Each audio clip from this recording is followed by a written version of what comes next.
ಹೇಳಿದ್ರು ಕಡಿಮೆನೇ. ಅವರೇ ಒಂದು ಯೂನಿವರ್ಸಿಟಿ ಥರ ಆಗಿಬಿಟ್ಟಿದ್ದಾರೆ ಬರ್ತಾ ಬರ್ತಾ ಬರ್ತಾ. ಯಾಕೆ ಅಂತ ಹೇಳಿದ್ರೆ ಯಡಿಯೂರಪ್ಪನವರಿಗೆ ರಾಜಕೀಯ ಜೀವನಕ್ಕೆ ಬಂದು 50 ವರ್ಷ ಮೇಲ್ಪಟ್ಟು ಆಗಿದೆ. ಈ 50 ವರ್ಷಗಳಲ್ಲಿ ಪುರಸಭೆಯ ಸದಸ್ಯರಾಗಿ, ಶಾಸಕರಾಗಿ, ವಿಧಾನ ಪರಿಷತ್ ಸದಸ್ಯರಾಗಿ ಮತ್ತು ಉಪಮುಖ್ಯಮಂತ್ರಿಯಾಗಿ, ಮುಖ್ಯಮಂತ್ರಿಗಳಾಗಿ ಅವರು ಕೆಲಸ ಮಾಡಿದ್ದಾರೆ.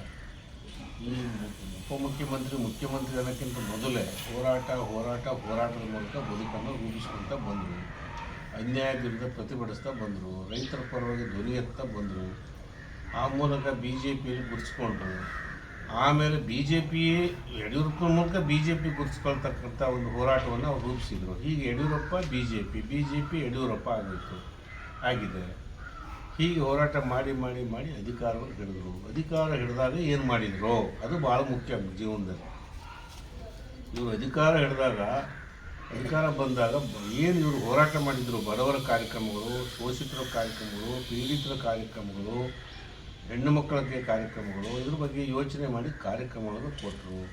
ಶೋಷಿತರು ಯಾರು? ರೈತರು. ಪೀಡಿತರು ಯಾರು? ಹೆಣ್ಣು ಮಕ್ಕಳು. ಶೋಷಿತ ರೈತರಿಗೆ ಕೃಷಿ ಬಜೆಟನ್ನು ಕೊಟ್ಟರು. ಕೃಷಿ ಬಜೆಟ್ ಕೊಡೋಕ್ಕಿಂತ ಮೊದಲೇ ಈ ದೇಶದಲ್ಲಿ ಮಾದರಿ ಆದರು ಅವರು. ಯಾವುದಕ್ಕೆ? ಸಾಲ ಬಡ್ಡಿ 3% ಇಳಿಸಿದರು. ಆಮೇಲೆ ಬಡ್ಡಿ ರಹಿತ ಸಾಲವನ್ನು ದೇಶದಲ್ಲಿ ಪ್ರಪ್ರಥಮ ಕೊಟ್ಟವರು ಯಡಿಯೂರಪ್ಪನವರು. ಅದೇ ರೀತಿ ಹೆಣ್ಣು ಮಕ್ಕಳಿಗೆ ಸೈಕಲ್ ಕೊಡೋದ್ರ ಮೂಲಕ ಹೆಣ್ಣು ಮಕ್ಕಳು, ಒಂದು ಯುವ ಪೀಳಿಗೆ ಅಭಿವೃದ್ಧಿಯ ಸಂಕೇತವಾಗಿ ಕಾಲೇಜಿಗೆ ಬರೋ ಹಾಗಾಯಿತು. ಕಾಲೇಜಿಗೆ ಬಂದು ಹೆಣ್ಣು ಮಕ್ಕಳು ಈಗ ಅವರು 35 ವರ್ಷ ಅವ್ರು ಕಾಲೇಜಿಗೆ ಸೈಕಲ್ ಕೊಟ್ಟಾಗ ಹೈಸ್ಕೂಲಲ್ಲಿದ್ದರು. ಈಗ ಅವರು ಗೃಹಿಣಿಯರಾಗಿದ್ದಾರೆ, ನೌಕರರಾಗಿದ್ದಾರೆ. ಹೀಗೆ ಈ ಒಂದು ಯುವ ಸಮೂಹ, ಅದು ಹೆಣ್ಣು ಮಕ್ಕಳ ಯುವ ಸಮೂಹ ಒಂದು ಮುಖ್ಯ ವಾಹಿನಿಗೆ ಬರೋ ಹಾಗಾಯಿತು. ಅವರೆಲ್ಲ ವಿದ್ಯಾವಂತರಾದರು. ಇದು ಯಡಿಯೂರಪ್ಪನವರ ಕೊಡುಗೆ. ಮತ್ತು ಹೋರಾಟ ಅಂತ ಹೇಳಿದೆ, ಯಡಿಯೂರಪ್ಪನವ್ರಿಗೆ ಹೋರಾಟ ಅಂತ ಹೇಳಿದ್ರೆ ಅಹೋರಾತ್ರಿ ಧರಣಿ ಅನ್ನೋದು ಒಂದು ಪ್ರಾರಂಭ ಆಗಿದ್ದೇ ಯಡಿಯೂರಪ್ಪನವರಿಂದ. ಸ್ವತಃ ಇವರೇ ಮಲಗಿ, ಇವರೇ ಹಗಲು ರಾತ್ರಿ ಅಲ್ಲಿ ಧರಣಿ ಮಾಡಿ ನಮಗೆಲ್ಲ ಸ್ಫೂರ್ತಿಯಾಗಿರೋ, ಸಮಾಜಕ್ಕೆ, ದೇಶಕ್ಕೆ ಮಾದರಿಯಾಗಿದೆ ಅವ್ರ ಹೋರಾಟ. ಹೀಗೆ 10 ಹಲವು ಯೋಜನೆಗಳು ಇದ್ದಾವೆ. ಅಧಿಕಾರಕ್ಕೆ ಬಂದಾಗ ಏನೆಲ್ಲ ಹುಟ್ಟೋ ಮಗುವಿಗೆ ಮಡಿಲು ಯೋಜನೆ, ಬೆಳೆಯೋ ಮಗಳಿಗೆ ಭಾಗ್ಯಲಕ್ಷ್ಮಿ ಯೋಜನೆ, ಹೈಸ್ಕೂಲಿಗೆ ಬರೋ ಮಗಳಿಗೆ ಸೈಕಲ್ ಕೊಡೋದು, ಹೆಚ್ಚಿನ ವಿದ್ಯಾಭ್ಯಾಸಕ್ಕೆ ಹೋಗೋರಿಗೆ ಸಾಲ, ಹೀಗೆ ಹಲವು ಯೋಜನೆಗಳನ್ನ ಮಾಡಿ ಜನರಿಗೆ ಮುಟ್ಟಿದ್ರು. ರೈತ ಅಂತಿದ್ರು. ಬರೀ ಏನು ಹೇಳ್ತಾರೆ ಇವರು ರೈತ ಅಂತ. ರೈತ ಅಧಿಕಾರಕ್ಕೆ ಬಂದಾಗ ಏನು ಮಾಡಿದ್ರು ಅನ್ನೋದು ಭಾಳ ಮುಖ್ಯ. ರೈತರಿಗೆ ಎಲ್ಲ ರೀತಿಯ ಸೌಲಭ್ಯಗಳನ್ನು ಒದಗಿಸಿದ್ರು. ಮತ್ತು ಅಭಿವೃದ್ಧಿಯ ನಾಗಲೋಟ ಆಯಿತು. ನಮ್ಮ ಶಿವಮೊಗ್ಗ ಜಿಲ್ಲೆಯಲ್ಲೇ ನಾವು ಹೇಳ್ಬೋದು ಬೇಕಾದ್ರೆ. ಏರ್ಪೋರ್ಟ್ ಆಯಿತು, ರೈಲು ಸಾಗರಕ್ಕೆ ಬಂತು, 1-2 ಶರಾವತಿ ಸೇತುವೆ ಆಯಿತು, ಪಟಗುಪ್ಪ ಸೇತುವೆ ಆಯಿತು, ಶಿವಮೊಗ್ಗ ನಗರಕ್ಕೆ ಹೊಸ 2 ಸೇತುವೆಗಳಾದವು. ಶಿವಮೊಗ್ಗ ನಗರಕ್ಕೆ ಏನು ಮಾಡಿಲ್ಲ, ಶಿವಮೊಗ್ಗಕ್ಕೆ ಮೆಡಿಕಲ್ ಕಾಲೇಜ್ ಬಂತು. ಹೀಗೆ ಇಂಜಿನಿಯರಿಂಗ್ ಕಾಲೇಜು ಅವರು ಮಾಡಿದರು, ಸರ್ಕಾರದ್ದು ಬಂತು. ಈಗ 10 ಹಲವು ಯೋಜನೆಗಳನ್ನ ಮಾಡಿ ಜನಮಾನಸದ ಉಳಿದಿದ್ದಾರೆ.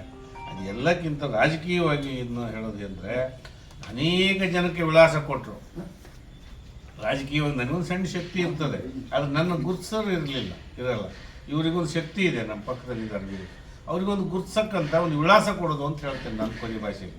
ವಿಳಾಸವೇ ಇಲ್ಲದಿದ್ದಂಥ ಅನೇಕ ಜನರಿಗೆ ವಿಳಾಸ ಕೊಟ್ಟು ಸ್ಥಾನಮಾನ ಕೊಡಿಸಿ, ಪಕ್ಷದಲ್ಲಿ ಸ್ಥಾನಮಾನ, ಸರ್ಕಾರದಲ್ಲಿ ಸ್ಥಾನಮಾನ, ಜಿಲ್ಲಾ ಪರಿಷತ್ನಲ್ಲಿ, ತಾಲೂಕ್ ಪಂಚಾಯತಿಲಿ, ಸ್ಥಳೀಯ ಸಂಸ್ಥೆಗಳು, GBA ಬೆಂಗಳೂರು, BBMPಯಲ್ಲಿ, ಕಾರ್ಪೊರೇಷನ್ಗಳಲ್ಲಿ, ನಗರಸಭೆಗಳಲ್ಲಿ, ಮುನ್ಸಿಪಾಲ್ಟಿಗಳಲ್ಲಿ ಒಂದು ಚುನಾಯಿತ ಪ್ರತಿನಿಧಿಗಳಾಗೋದ್ರ ಮೂಲಕ ಒಂದು ವಿಳಾಸ ಸಿಕ್ತು ಪ್ರತಿಯೊಬ್ಬ ರಾಜಕಾರಣಿಗೆ. ಅಂಥ ಸಾವಿರಾರು ಜನಕ್ಕೆ ವಿಳಾಸವನ್ನು ಕೊಟ್ಟಂಥ ಯಡಿಯೂರಪ್ಪ. ಹಾಗಾಗಿ ಅಂಥ ವಿಳಾಸ ಕೊಟ್ಟ ಯಡಿಯೂರಪ್ಪನವರಿಗೆ ನಾವು ಒಂದು ಧನ್ಯವಾದ ಹೇಳ್ತಕ್ಕಂಥ ಒಂದು ಕಾರ್ಯಕ್ರಮವನ್ನು ಹಮ್ಮಿಕೊಂಡಿದ್ದೇವೆ. ಇದು ರಾಷ್ಟ್ರ ಮಟ್ಟದ ಕಾರ್ಯಕ್ರಮ, ಸನ್ಮಾನ ಸಮಾರಂಭ. ಇದರಲ್ಲಿ ಸುಮಾರು 10 ಲಕ್ಷ ಜನರು ಭಾಗವಹಿಸ್ತಾರೆ. ಸಾವಿರಾರು ಸ್ವಾಮೀಜಿಗಳ ಸಮ್ಮುಖದಲ್ಲಿ, ಸಾವಿರಾರು ಅವರ ಸಹವರ್ತಿಗಳೊಂದಿಗೆ ನಾವೆಲ್ಲರೂ ಸೇರಿ ಈ ಎಲ್ಲ ಕಾರ್ಯಕ್ರಮ ಕೊಟ್ಟಂಥ ಯಡಿಯೂರಪ್ಪನವರಿಗೆ ಅಭಿಮಾನಪೂರ್ವಕವಾಗಿ ಅಭಿನಂದನೋತ್ಸವ, ಅವರಿಗೆ ಕೃತಜ್ಞತೆ ಸಲ್ಲಿಸ್ತಕ್ಕಂಥ ಒಂದು ಸಂಭ್ರಮದ ಕಾರ್ಯಕ್ರಮದಲ್ಲಿ ನಾವೆಲ್ಲ ಪಾಲ್ಗೊಳ್ತೀವಿ. ನಮಗೆಲ್ಲ ಒಂದು ವಿಳಾಸ ಕೊಟ್ಟಿದ್ದಾರೆ ಅಂದರೆ ಯಡಿಯೂರಪ್ಪ. ನಾನು ಹೇಳ್ತಾ ಇದ್ದೆ ಮೊನ್ನೆ ಸ್ವತಃ ವಿಜೇಂದ್ರ ಸರ್ ಅವರಿಗೆ, ನಿಮಗೊಂದು ವಿಳಾಸ ಬಂದಿದೆ, ಇವತ್ತು ಸಿಕ್ಕಿದೆ ಅಂತ ಹೇಳಿದ್ರೆ, ಒಬ್ಬ ಅಧ್ಯಕ್ಷರಾಗಿದ್ದೀರಿ, MLA ಆಗಿದ್ದೀರಿ ಅಂದರೆ ಅದು ಯಡಿಯೂರಪ್ಪನವರಿಂದ. ಹಾಲಪ್ಪ ಒಬ್ಬ ಮಾಜಿ ಮಂತ್ರಿ ಅಂತ ಹೇಳ್ತಾರೆ ಅಂದರೆ ನಂಗೊಂದು ವಿಳಾಸ ಕೊಟ್ಟವರು ಯಡಿಯೂರಪ್ಪ ಅಂತ. ಹೀಗೆ ಲಕ್ಷಾಂತರ ಜನ ಕಾರ್ಯಕರ್ತರಿಗೆ ವಿಳಾಸ ಕೊಟ್ಟಂಥ ಯಡಿಯೂರಪ್ಪ, ವಿಳಾಸ ಪಡೆದಂಥ ನಾವು, ಅಧಿಕಾರ ಪಡೆದಂಥ ನಾವು, ಪಕ್ಷದಲ್ಲಿ ಬೆಳೆದಂಥ ನಾವುಗಳೆಲ್ಲ ಸೇರಿ ಯಡಿಯೂರಪ್ಪನವರಿಗೆ ಈ ವಯಸ್ಸಿನಲ್ಲಿ 85ನೇ ವಯಸ್ಸಿನಲ್ಲಿ ರಾಜಕೀಯ ನಿವೃತ್ತಿ ಅಂತ ಹೇಳ್ತಾರೆ, ಚುನಾವಣಾ ರಾಜಕೀಯ ನಿವೃತ್ತಿ ಆದಂಥ ಅವರಿಗೆ ಅಭಿನಂದನಾ ಕಾರ್ಯಕ್ರಮ ಹಮ್ಮಿಕೊಂಡಿದ್ದೇವೆ. ಈ ಅಭಿನಂದನೆಯಲ್ಲಿ ನಾನು ಭಾಗವಹಿಸ್ತೇನೆ, ನನ್ನೆಲ್ಲ ಸ್ನೇಹಿತರು ಭಾಗವಹಿಸ್ತಾರೆ. ಸಾವಿರ ಲಕ್ಷ ಸಂಖ್ಯೆಯಲ್ಲಿ ಭಾಗವಹಿಸಬೇಕು. ಸಾಗರೋಪಾದಿಯಲ್ಲಿ ಜನ ಸೇರ್ತಾರೆ, ಅದನ್ನು ಕಣ್ತುಂಬ್ಕೋಬೇಕು ಅಂತ ನಾನು ನನ್ನೆಲ್ಲ ಹಿತೈಷಿಗಳಲ್ಲಿ, ಯಡಿಯೂರಪ್ಪನವ್ರ ಹಿತೈಷಿಗಳಲ್ಲಿ, ಅವರ ಸಮಕಾಲೀನರಲ್ಲಿ, ಅವ್ರ ಜೊತೆ ದುಡಿದವರಿಗೆ, ಅವರಿಗೂ ಕೂಡ ಯಡಿಯೂರಪ್ಪನಿಗೆ ಸನ್ಮಾನ ಮಾಡೋದ್ರ ಮೂಲಕ ಸನ್ಮಾನ ಮಾಡ್ತಕ್ಕಂಥ ಕೆಲಸ ಈಗ ಯಡಿಯೂರಪ್ಪನ ಕೈ ಜೋಡಿಸ್ತಾರಿಗೆಲ್ಲ ಅಂತೇಳಿ ಹೇಳೋಕ್ಕೆ ಇಷ್ಟಪಡ್ತೀನಿ. ತಾವು ಹೆಚ್ಚಿನ ಸಂಖ್ಯೆಯಲ್ಲಿ ಭಾಗವಹಿಸಬೇಕು ಅಂತ ಸಾರ್ವಜನಿಕ ಬಂಧುಗಳಲ್ಲಿ ನಾನು ವಿನಂತಿ ಮಾಡ್ತೀನಿ.